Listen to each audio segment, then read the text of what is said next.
The darkness between the stars held no mercy. In the cold void of space, death moved with purpose and ancient hunger. The creatures called themselves Vextar, though few living beings knew this name.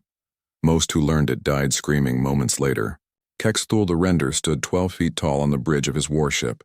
His black shell gleamed like polished obsidian, and razor-sharp spikes ran along his arms and back. 6 red eyes glowed in his triangular head as he studied the star map before him. Each dot of light represented another world, another hunt, another feast. For 3,000 years, the Vextar had ruled the galaxy through terror. They were perfect hunters, evolved beyond the need for mercy or doubt. When they wanted something, they took it. When they hunted, nothing escaped. Their bodies could phase through solid matter, becoming like ghosts when danger threatened. No weapon could touch them. No wall could stop them. "High Huntmaster," spoke his lieutenant Vexron. "The Kalari system awaits your command." Kexthul's mandibles clicked with pleasure. The Kalari were an old race, proud and advanced. Their cities floated in the clouds of their gas giant home, powered by fusion reactors that had burned for centuries. They thought themselves safe in their aerial fortresses. They were wrong. "Begin the hunt," Kexthul commanded. Far across the galaxy, Captain Jake Morrison stood on the bridge of the human exploration ship Aurora's Edge. He was a tall man with graying hair and tired eyes that had seen too much of space's loneliness. His ship was small compared to the massive vessels of older civilizations, but it was fast and reliable. "Captain," called out his communications officer, Lisa Park, "we're receiving a distress signal from the Kalari system." Jake frowned. The Kalari rarely asked for help. They were proud people who had mastered their corner of space long before humans had learned to build rockets. "Put it through," he said. The message that came through was broken and filled with static. Between the bursts of interference, Jake could hear screaming and the sound of tearing metal.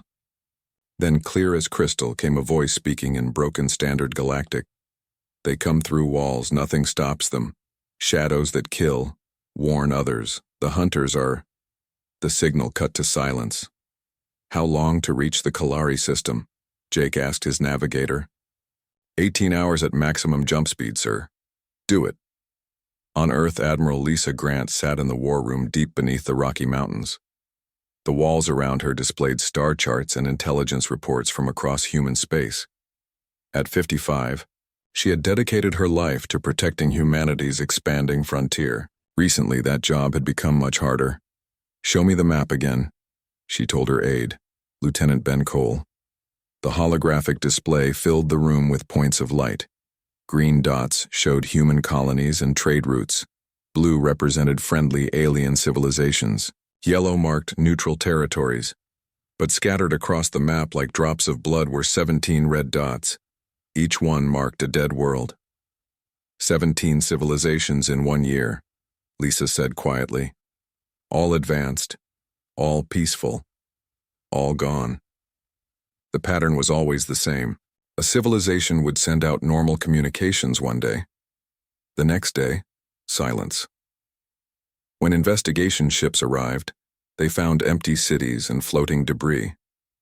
No bodies were ever recovered.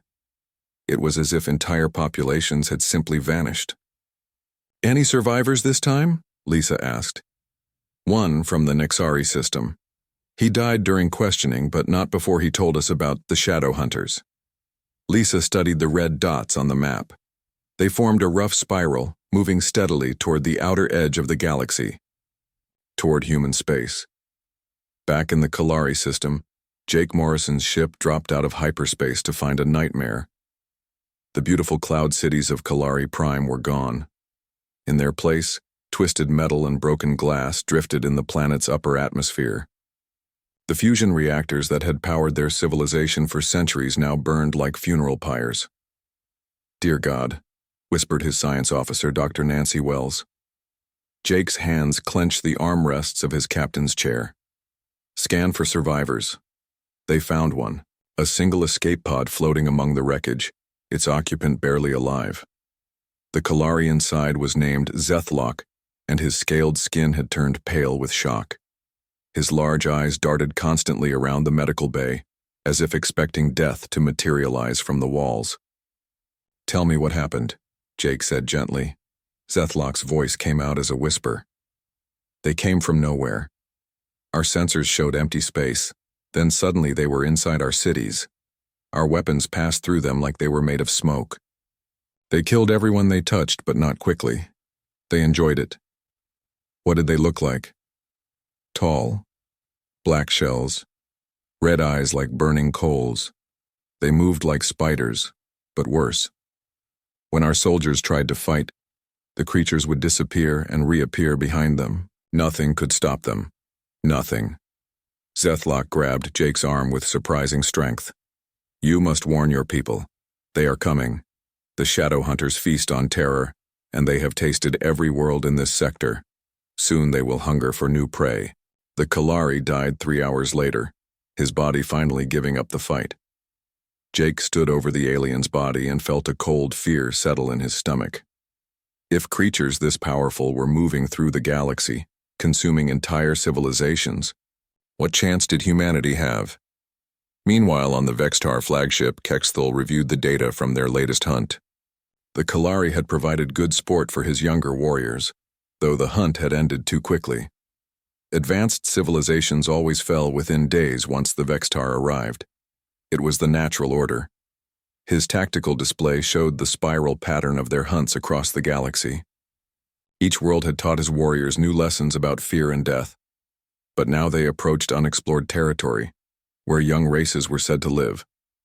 A new dot appeared on his screen, marked with data from their scout ships. The third planet, of a yellow star, inhabited by a species that called themselves humans. The intelligence reports were basic. Young civilization, primitive technology, population spread across a single world and a few small colonies. Kexthul's mandibles clicked with amusement. These humans would barely qualify as sport. Still, his younger warriors needed practice, and fresh prey would provide entertainment. He marked Earth on his tactical display and began planning the hunt. In his 3,000 years of existence, Kexthul had never encountered prey that survived longer than a few days. He had no reason to expect these humans to be any different. The hunt would begin soon. Dr. Amy Rodriguez loved the quiet of the research station. Kepler 442b was a cold world at the edge of human space, but it was perfect for studying alien plant samples without contamination. She had been working here for 2 years with a small team of scientists and security guards. The attack came without warning. Amy was examining a crystalline growth under her microscope when the lights flickered. She looked up, confused. The station's fusion reactor never had power problems. Then she heard screaming from the corridor outside her lab. The door to her lab dissolved, not melted, not blown apart, but simply ceased to exist as a 12-foot-tall nightmare stepped through the wall. The creature's black shell reflected the laboratory lights, and its 6 red eyes focused on her with obvious hunger. Amy had seen the intelligence reports about the shadow hunters. She knew she was about to die. The creature raised one clawed hand and took a step toward her. Then Frank Collins appeared behind it, firing his plasma rifle. The energy bolts passed harmlessly through the alien's body as it phased into its ghost-like state. "Run!" Frank shouted. He was the station's security chief, a former Marine with 20 years of combat experience. Even he looked terrified.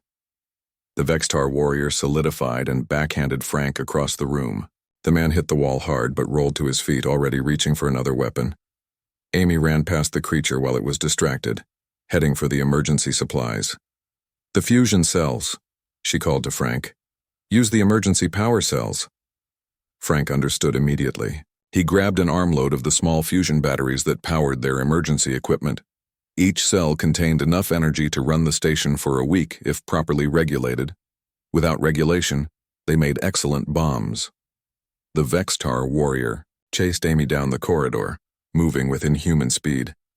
Its claws scraped sparks from the metal walls as it reached for her. Amy dove through a doorway just as Frank's improvised bomb exploded behind the creature.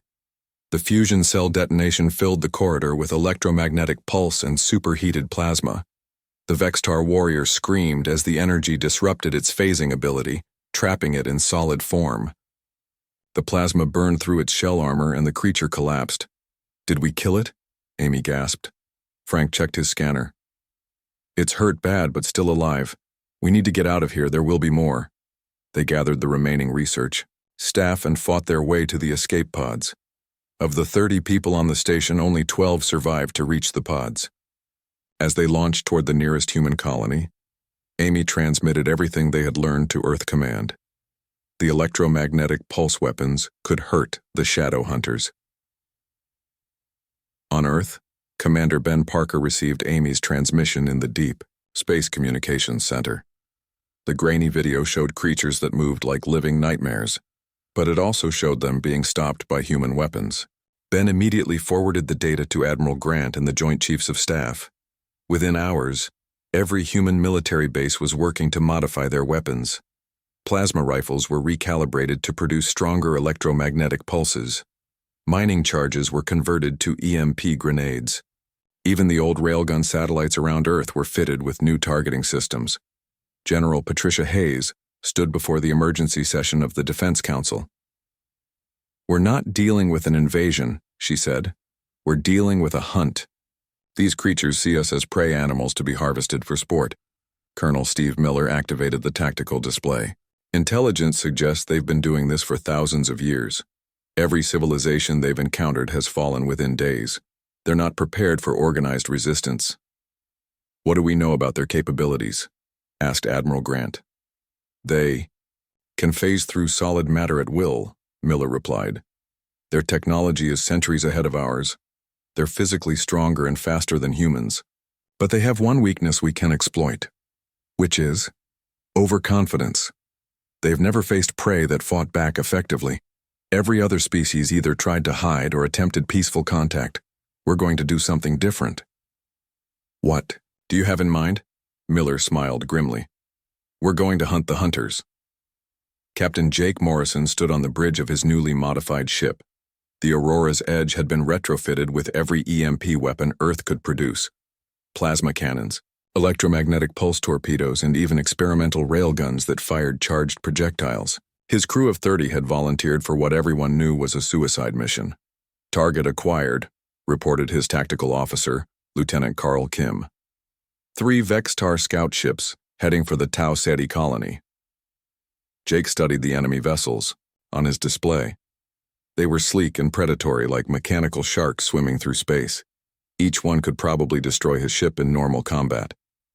But this wasn't going to be normal combat. "Take us into the asteroid field," Jake ordered. "We're going to teach these things about human tactics." The Aurora's Edge dove into the dense asteroid field that surrounded Tau Ceti's outer planets.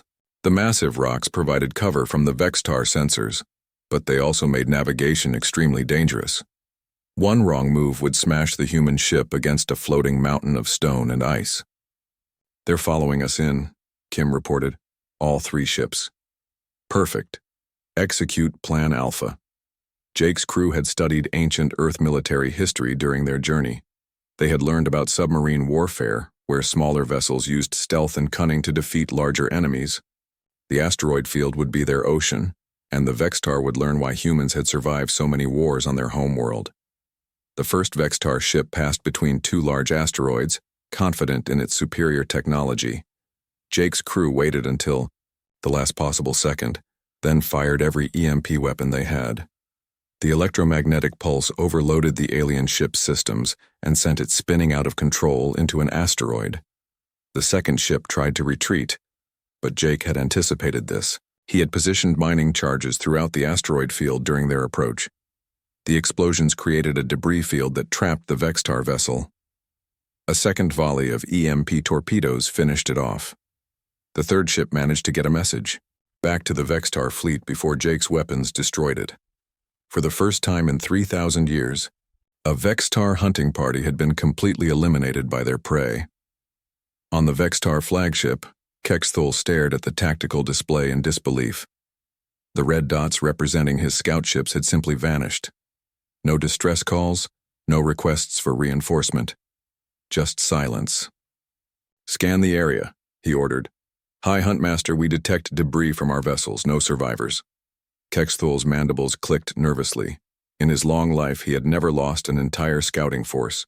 These humans had somehow destroyed 3 advanced warships with primitive technology. How was this possible? "Double the guard around our fleet," he commanded, "and begin a full analysis of human military capabilities.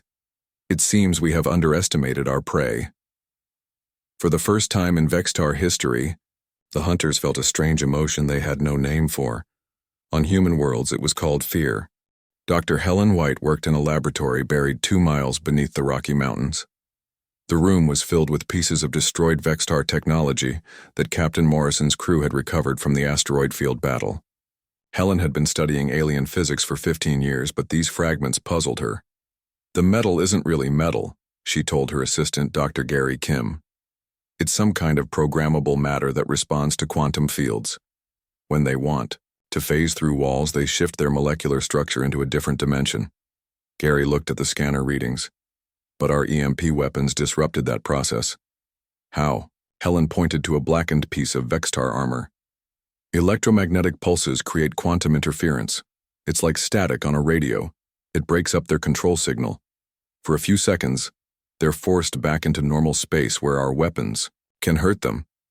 Can we make this interference stronger?" Helen smiled. "I'm already working on it. If we can build quantum field disruptors, we can trap them in solid form permanently." Across the facility, psychologist Dr. Carl Davis studied video recordings of Vextar attacks. He had spent years analyzing predator behavior in Earth's animals, but these creatures were different. They weren't just hunting for food. They were hunting for entertainment. "Look at this pattern," Carl told the military briefing. "Every attack follows the same sequence. They appear suddenly, cause maximum terror, then slowly kill their victims while savoring their fear. They've been doing this exact same thing for thousands of years." General Hayes leaned forward. "What does that tell us?"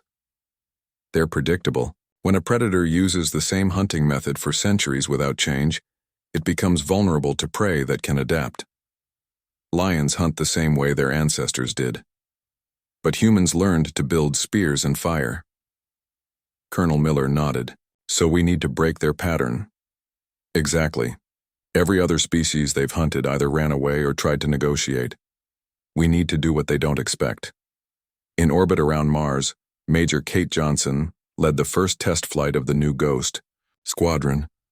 Her fighter was barely larger than an atmospheric jet, but it was packed with experimental technology. The hull was covered in electromagnetic field generators that could disrupt Vextar phasing abilities. "Ghost leader to control," she radioed. "Beginning combat simulation." Kate's squadron faced holographic projections of Vextar ships in the asteroid belt around Mars. The enemy vessels were faster and more heavily armed, but Kate's pilots used tactics learned from Earth's naval history. They struck quickly from unexpected angles, then disappeared into the asteroid field before the enemy could respond. "It's like fighting submarines in 3 dimensions," Kate told her wingman, Lieutenant Tom Davis. "We use the environment as a weapon." On Earth's surface, civilian populations received training that no other species had ever needed. In New York City, construction workers learned to turn building materials into weapons. In rural Montana, farmers practiced guerrilla warfare in their own fields. Even children were taught to recognize Vextar technology and report it to authorities. The preparation paid off when the first Vextar ground forces landed outside Denver. Instead of finding terrified civilians, they encountered a population that had turned their entire city into a trap. The aliens phased through the outer walls of buildings expecting to find hiding prey. Instead, they found empty rooms filled with motion sensors connected to EMP charges. Every time a Vextar warrior entered a building, electromagnetic pulses forced them back into solid form, where human weapons waited. Store manager Linda Park had converted her electronics shop into a fortress. When 3 Vextar warriors phased through her front wall, they triggered sensors that activated every piece of electronic equipment in the store simultaneously. The electromagnetic chaos disrupted their abilities and left them vulnerable to the modified plasma rifle Linda kept behind the counter. "Come back anytime," she said to their smoking remains. Captain Morrison commanded a growing fleet of converted civilian ships. Mining vessels became heavy weapons platforms.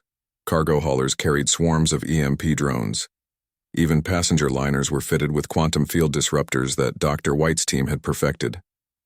The beautiful thing about humans, Morrison told his expanded crew, is that we can turn anything into a weapon. These aliens spent thousands of years perfecting their hunting techniques. We've spent our entire history learning to survive. His fleet intercepted a Vextar hunting party near the Jupiter mining stations. Instead of meeting them in open battle, Morrison's ships scattered throughout the gas giant's moon system. Each vessel was equipped with different experimental weapons, turning the battle into a testing ground for human ingenuity. The mining ship Hercules used its industrial laser to cut through Vextar armor. The passenger liner New Horizon deployed clouds of metallic chaff that interfered with alien sensors. Even the small courier ship Quicksilver contributed by using its speed to paint targets for the heavier vessels. The Vextar hunting party expected to face inferior prey using primitive weapons. Instead, they found themselves fighting an enemy that learned from every exchange and adapted their tactics in real time. On the Vextar flagship, Kexthul faced something he had never experienced. Before failure, 3 more hunting parties had been destroyed by human forces. The prey was fighting back with increasing effectiveness. "Hi, Huntmaster," reported his intelligence officer. "The humans are using our own technology against us. They salvage our weapons and improve them. Impossible. No prey species has ever mastered Vextar science. These humans are different. They don't try to copy our technology. They understand the principles and create their own versions. Their learning curve is unprecedented." Kexthul studied the tactical reports. Human forces were growing stronger with each battle. They were sharing information across their entire species and adapting their strategies based on every encounter. This was not normal prey behavior. "Contact the Council of Elders," Kexthul commanded. "We may need to change our approach to this hunt." For the first time in 3,000 years, the Vextar were being forced to evolve their tactics. The hunters were learning that their prey had become something far more dangerous than they had ever imagined. The humans were learning to hunt back. Commander Rachel Torres crouched in the ruins of what had once been a Vextar forward base. Her team of 12 soldiers moved through the wreckage like ghosts, their new armor covered in quantum resonance sensors that could detect phasing aliens before they became visible. "Contact," whispered Sergeant Mike Chen through the comm system. 3 Vextar warriors 50 meters northeast. Rachel smiled grimly. 6 months ago, detecting hidden Vextar had been impossible. Now her team could track them through walls and predict exactly where they would appear. Dr. White's technology had given humans the ability to hunt the hunters. "Deploy phase traps," Rachel ordered. Her soldiers placed small devices around the area where the Vextar would emerge. When the aliens tried to phase through the walls, the quantum field disruptors would trap them in solid form. It was like setting snares for deadly predators. The first Vextar warrior appeared exactly where Rachel had predicted. The creature tried to phase back into the wall when it saw the humans, but the trap held it in place. Rachel's team opened fire with modified plasma rifles, and the alien fell without ever understanding what had killed it. On Earth, Admiral Lisa Grant stood before representatives from 17 different alien species. The survivors of the Vextar hunts had traveled across the galaxy to reach human space, drawn by reports that someone was actually fighting back against the shadow hunters. "We offer our knowledge," said Zektar, the Kalari ambassador. His scales were still pale from the trauma of watching his world burn. "Our cities may be gone, but our scientists survived. We know the Vextar breeding cycles and their home system locations." The Androxy representative, a mechanical being called Unit 7, spoke in electronic tones.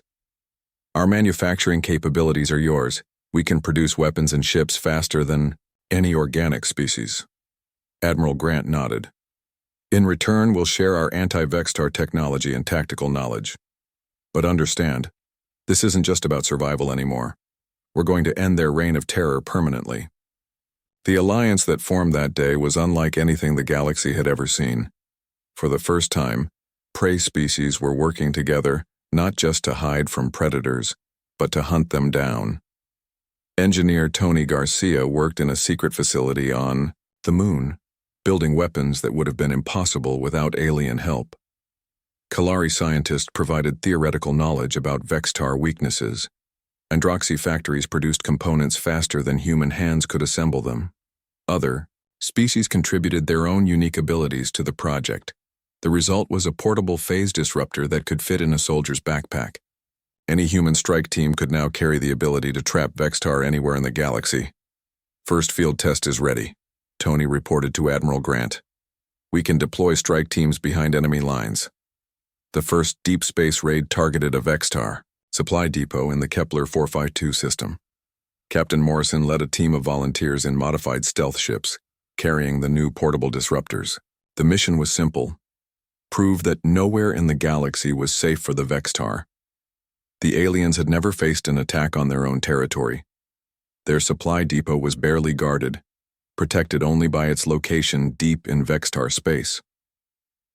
Morrison's team slipped past the outer patrols and landed directly inside the facility. "Remember," Morrison told his team as they prepared to enter the alien structure, "we're not here to hold territory, we're here to send a message." The strike team moved through the depot like a precision machine. Portable phase disruptors prevented Vextar guards from escaping while human soldiers eliminated them with ruthless efficiency. Within 2 hours, the entire facility was destroyed and Morrison's team was heading back to human space. The psychological impact was immediate. Vextar across the galaxy received the message that their own bases could be attacked. The hunters were learning what it felt like to be hunted. On the Vextar homeworld of Kethvari, the Council of Elders met in emergency session. The massive chamber was filled with the oldest and most experienced hunters in their species, but none of them had ever faced a situation like this. 12 hunting fleets destroyed, reported Elder Vaxmore. Our forward bases under constant attack. Our supply lines disrupted. These humans are conducting warfare, not hunting.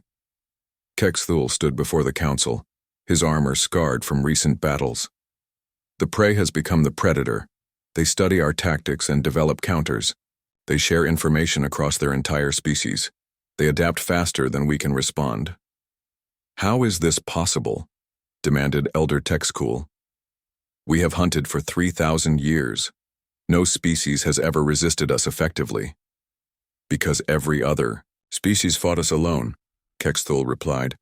"The humans have united our former prey against us. They have turned hunting into war, and war is something they understand better than any species in the galaxy." The council chamber fell silent.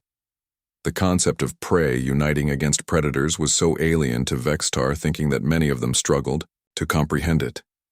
"What do you recommend?" asked Vaxmore. Kexthul's red eyes glowed with desperate hunger. "We end this quickly. No more careful hunts. No more savoring the fear of our prey. We commit our entire fleet to destroying the human homeworld before they can spread their resistance tactics to other species." "That violates every hunting tradition we have," protested Texcool. "Then we change our traditions, or we die." Kexthul replied. "The humans have forced us to evolve. We commit everything to one final hunt, or we risk losing our position as the galaxy's apex predators." The vote was close, but fear won over tradition. The Vextar would abandon their careful hunting methods and launch a direct assault on Earth. They would bring their entire fleet, their most experienced warriors, and their deadliest weapons. It would be the largest military operation in Vextar history, designed to crush the human resistance before it could spread further. What the aliens didn't realize was that humanity had been preparing for exactly this moment. The trap was set. The final hunt was about to begin. The Vextar fleet emerged from hyperspace like a dark storm cloud.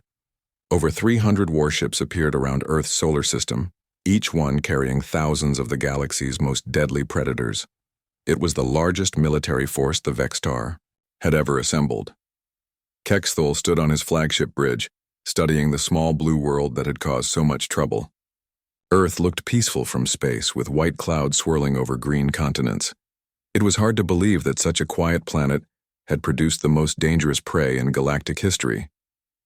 "Begin the final hunt," he commanded. Admiral Lisa Grant watched the enemy fleet from her command center deep beneath the Colorado Mountains. Around her, screens showed the positions of every Vextar ship. She had been preparing for this moment for months. "Activate Protocol Apex," she ordered. Across the solar system, hidden weapons came online. The mining stations around Jupiter revealed themselves to be massive kinetic bombardment platforms. Asteroid bases opened up to release swarms of automated defense drones.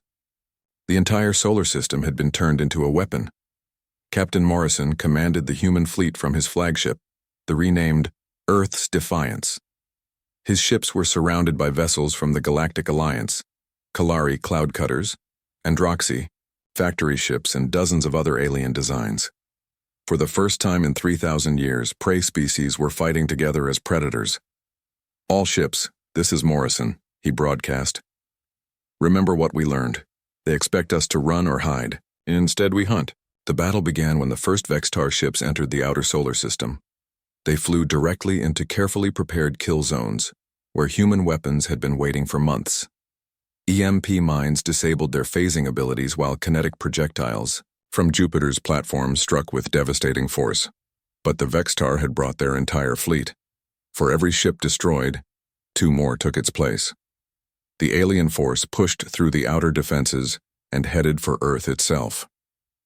On Earth's surface, every major city had been prepared for ground assault. In New York, construction worker Eddie Rodriguez led a team that had turned subway tunnels into death traps.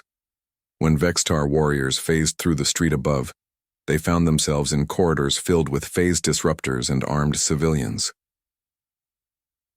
"Welcome to Earth," Eddie said, firing his modified mining laser at the trapped aliens. In London, teacher Susan Miller had organized her school into a resistance cell. Even the children carried small EMP devices that could disable Vextar equipment. When alien hunters landed in the schoolyard, they faced an enemy they had never encountered before: organized, fearless children who fought like soldiers. The Vextar had spent thousands of years hunting terrified prey. They had no experience fighting populations that refused to be victims. High above the planet, Morrison's fleet engaged the main Vextar force in the space between Earth and the Moon. The human ships were outnumbered 3-1, but they fought, with tactics the aliens had never seen. Instead of forming battle lines, the human vessels scattered and struck from unexpected angles. "Go Squadron. Execute Pattern Delta," Morrison commanded. Major Kate Johnson led her fighters in a diving attack through the center of the Vextar formation. Her ships released clouds of quantum-charged particles that interfered with alien sensors, creating confusion in their ranks. While the enemy tried to track the small human fighters, the larger ships struck from the flanks. The battle raged for hours, but slowly the tide turned. Human tactics and technology began to overwhelm Vextar superiority. The aliens found themselves fighting an enemy that learned from every exchange and adapted in real time. Kexthul realized his fleet was losing. The unthinkable was happening. Prey was defeating predators in open battle. In desperation, he decided on a final gambit. He would lead a boarding party to capture Morrison's flagship and kill the human commander personally. Morrison's ship shuddered as Vextar warriors phased through the hull. Emergency alarms screamed as the aliens fought their way toward the bridge. But Morrison had prepared for this too. The corridors were equipped with portable phase disruptors, and his crew was ready for close combat. The final confrontation came, in the ship's central corridor. Kexthul, wounded and desperate, faced Morrison in single combat. The alien predator was larger and stronger, but Morrison had something the Vextar commander lacked: the knowledge that his entire species was counting on him. "You should have stayed prey," Kexthul hissed, raising his claws for a killing blow. Morrison dodged and activated a personal phase disruptor. The electromagnetic field trapped Kexthul in solid form, vulnerable to human weapons. "We were never prey," Morrison replied. "We just needed to learn the rules of your game." The shot from Morrison's plasma rifle ended 3,000 years of Vextar dominance. With their high hunt master dead and their fleet shattered, the surviving Vextar began to retreat, but there was nowhere to run. Human-led coalition forces had already reached their home systems. The hunters had become the hunted across the entire galaxy. Dr. Amy Rodriguez, rescued from her research station months earlier, stood in a prisoner. facility on the moon. Before her sat captured Vextar warriors learning about human history and culture. She had volunteered to teach them about the species that had defeated them. Your mistake, she told the alien prisoners, was thinking that technology makes you superior. Humans survived ice ages, plagues, and world wars, not because we were stronger, but because we learned to work together. When you made us your prey, you gave us a common enemy. That was the beginning of your end. One of the Vextar prisoners, a young warrior named Kexdal, looked up at her with genuine curiosity. What happens to us now? Amy smiled. Now you learn to live without hunting. The galaxy is big enough for everyone, but there's no room for predators who hunt entire species. We're going to teach you a better way. News of the Vextar defeat spread across the galaxy at light speed. On 1,000, world species that had lived in terror for millennia celebrated their freedom. The shadow hunters were gone, and the galaxy's greatest predators had been tamed by a species that refused to accept the role of prey. In the final report to the Galactic Council, Admiral Grant wrote, "Humanity didn't set out to become the galaxy's protectors. We just wanted to make sure that no species would ever again have to live in fear of being hunted to extinction. The age of predators is over. The age of cooperation has begun. The hunt was finally over.